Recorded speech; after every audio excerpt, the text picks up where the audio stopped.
दोस्तों, एक कहावत है कि जब समुंदर खामोश हो जाए तो समझ लीजिए कि उसके सीने में तूफान पल रहा है। बिल्कुल यही हाल इस वक्त मिडिल ईस्ट का दिखाई दे रहा।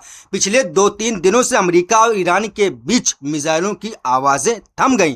आसमान में बारूद कम दिख रहा, लेकिन सवाल ये है कि क्या ये जंग सचमुच रुक गई या सिर्फ अपना मैदान बदल रही है।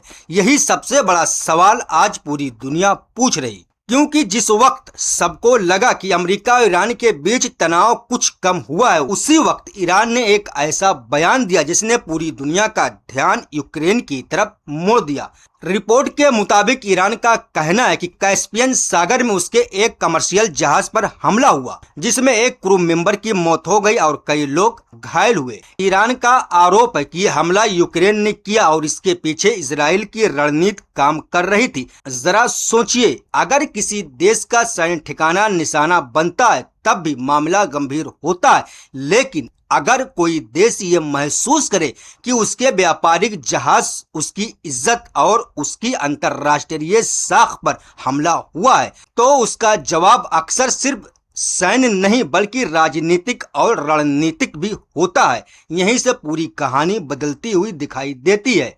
रिपोर्ट में बताया गया कि यूक्रेन के राष्ट्रपति ने दावा किया है कि जिन जहाजों को निशाना बनाया गया वे रूस से ईरान के लिए सामान लेकर जा रहे थे। अगर ये दावा सही मान लिया जाए तो ईरान को सिर्फ एक जहाज का नुकसान नहीं हुआ, बल्कि उसके सैन्य नेटवर्क और मुस्तकबिल की तैयारियों को भी भारी झटका लगा है। यानी घाव जहाज पर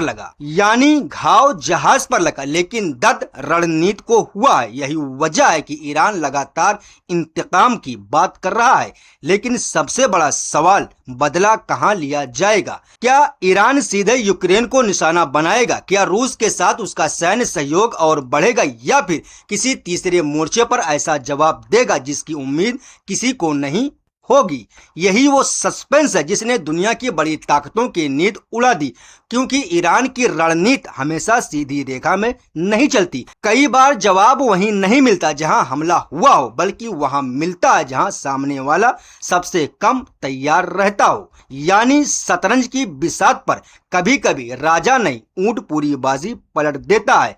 क्या ईरान अब दुनिया को अपना नया संदेश देना चाहता है? दोस्तों, इस रिपोर्ट में एक और बहुत अहम बात दिखाई देती है। ईरान बार बार ये दिखाना चाहता है कि वो सिर्फ जवाब देने वाला मुल्क नहीं बल्कि अपनी शर्तों पर जवाब देने वाला मुल्क है। अमेरिका जैसी ताकत के सामने झुकने के बजाय उसने पहले मुकाबला किया, फिर बातचीत का माहौल बनाया। अब अगर यूक्रेन पर लगे आरोपों के बाद भी ईरान चुप रह जाए तो उसकी अपनी जनता और उसके समर्थक ये सवाल पूछ सकते हैं कि आखिर बदले की बात सिर्फ भाषाओं तक क्यों रह गई। यानी ये मामला सिर्फ विदेश नीति का नहीं बल्कि घरेलू सियासत और क़यादत की साख का भी बन चुका है। वहीं दूसरी तरफ यूक्रेन को चेतावनी देने से पहले ईरान ने ब्रिटेन और इजराइल को भी खुली चेतावनी दी।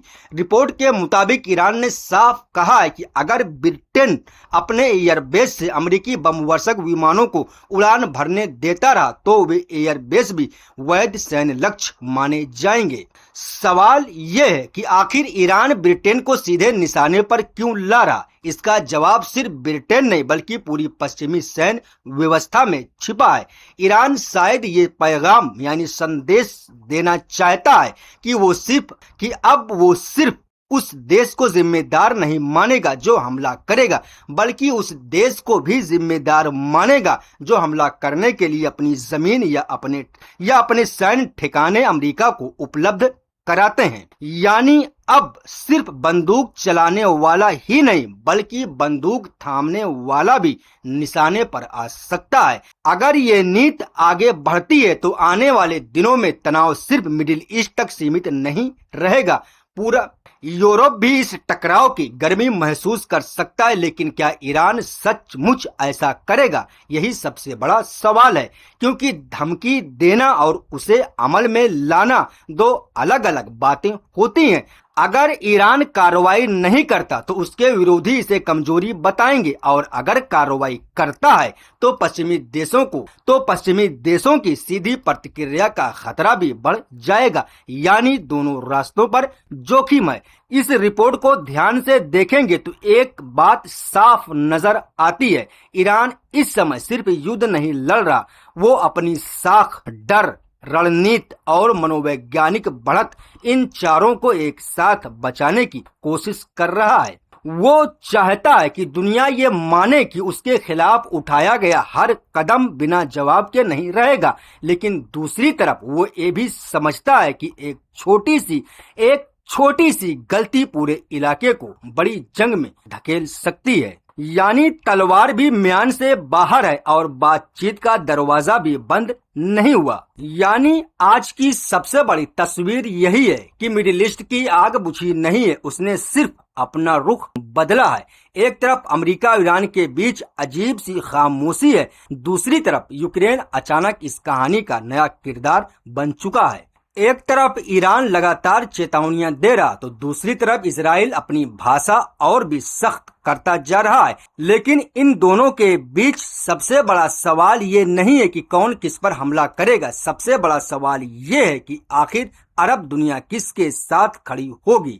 यही सवाल इस पूरे इलाके की सियासत का मुस्तकबिल तय करेगा। रिपोर्ट के मुताबिक इजराइल के प्रधानमंत्री बेंजामिन नेतन्याहू ने साफ कहा कि अगर ईरान ने सीधे या अपने किसी सहयोगी संगठन के जरिए हमला किया तो जवाब पहले से कहीं ज्यादा सख्त मिलेगा। अब सवाल उठता है, जब दोनों देशों के बीच पहले से कई बार जवाबी हमले हो चुके हैं तो फिर ऐसी नई चेतावनी की जरूरत क्यों पड़ी? दोस्तों, इसका जवाब सिर्फ जंग में नहीं बल्कि राजनीति में छिपा हुआ दिखाई देता है। जब कोई नेता बार बार सख्त बयान देता है तो उसका मकसद सिर्फ दुश्मन को डराना नहीं होता, वो अपने सहयोगियों को भी ये भरोसा दिलाना चाहता है कि उसका रुख अब भी मजबूत है।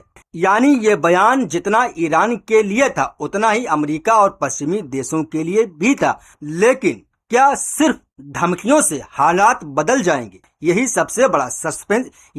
सबसे बड़ा सस्पेंस शुरू होता है। अगर इजराइल हमला करता है तो ईरान जवाब देगा, अगर ईरान जवाब देगा तो उसके सहयोगी भी सक्रिय हो सकते हैं, और अगर ऐसा हुआ तो ये सिर्फ दो देशों की लड़ाई नहीं रहेगी, यानी एक चिंगारी पूरे इलाके को आग में बदल सकती है। ऐसी स्थिति में जब गजा में तनाव जारी है, वेस्ट बैंक में हिंसा जारी है, ऐसे समय में बहरीन और इजराइल के बीच संपर्क बढ़ना आखिर क्या इशारा देता है?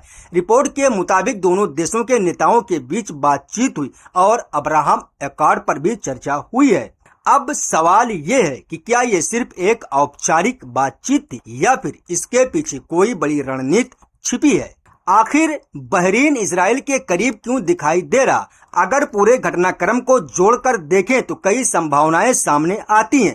पहली संभावना, बहरीन अपनी सुरक्षा को लेकर चिंतित हो सकता है। उसे लग रहा हो कि अगर मुस्तकबिल में तनाव और बढ़ा तो अकेले खड़े रहना मुश्किल होगा। दूसरी संभावना, कुछ अरब देश ये मान रहे हो कि बदलते हालात में अमेरिका और इजराइल के साथ रिश्ते बनाए रखना उनके लिए ज्यादा सुरक्षित होगा।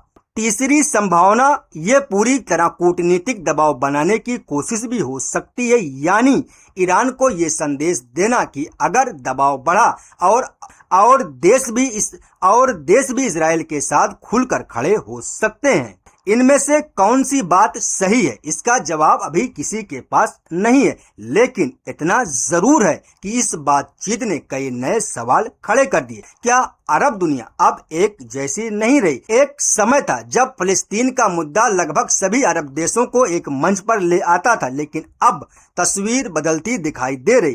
कुछ अरब देश अब भी फलस्तीन की खुलकर बात कर रहे, कुछ देश संतुलन बनाए रखने की कोशिश कर रहे हैं और कुछ देश अपने आर्थिक और सुरक्षा हितों को पहले रख रहे हैं।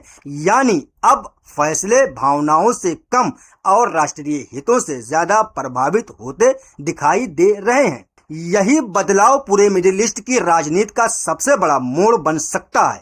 यही वो स्थिति है जिसमें समझौते की संभावना और मुश्किल हो जाती है। क्या अमेरिका भी यही चाहता है? ये सवाल भी कम अहम नहीं है। अगर क्षेत्र के कई देश एक सुरक्षा ढांचे में आ जाते हैं तो अमेरिका के लिए अपना प्रभाव रखना आसान हो सकता है। दूसरी तरफ ईरान इसे अपने खिलाफ बनाई जा रही घेराबंदी मान सकता है और इतिहास गवाह है, जब किसी देश को चारों तरफ से घिरा हुआ महसूस होता है तो वो अक्सर पहले से ज्यादा आक्रामक नीति अपनाता है। यानी दबाव जितना बढ़ेगा टकराव का खतरा उतना ही बढ़ेगा। दोस्तों, मिडिल ईस्ट आज उस मोड़ पर खड़ा है जहां हर बयान एक इशारा है, जहां हर खामोशी एक सवाल है और हर छोटी घटना आने वाले बड़े तूफान की शुरुआत भी हो सकती है। अब सबसे बड़ा सवाल यही है, क्या अमेरिका और ईरान सचमुच बातचीत की राह पर बढ़ रहे हैं? क्या स्ट्रेट ऑफ हॉर्मुज आने वाले दिनों में दुनिया की सबसे बड़ी रणनीतिक लड़ाई का केंद्र बनेगा? क्या वेस्ट बैंक और लेबनान का तनाव पूरे क्षेत्र को फिर से भड़का देगा, या दुनिया एक ऐसी डील देखने जा रही है जो इस पूरे संघर्ष की दिशा बदल दे? इन सवालों का जवाब अभी वक्त की मुट्ठी में कैद है, लेकिन इतना जरूर है कि मिडिल ईस्ट की कहानी अभी खत्म नहीं हुई। बारूद की गंध अभी बाकी है, सियासत की शतरंज अभी अधूरी है और दुनिया की निगाहें अब अगली चाल पर टिकी हुई हैं। अभी के लिए बस इतना ही। मिलता है अगली वीडियो, तो अपना ख्याल रखिएगा। अल्लाह हाफिज।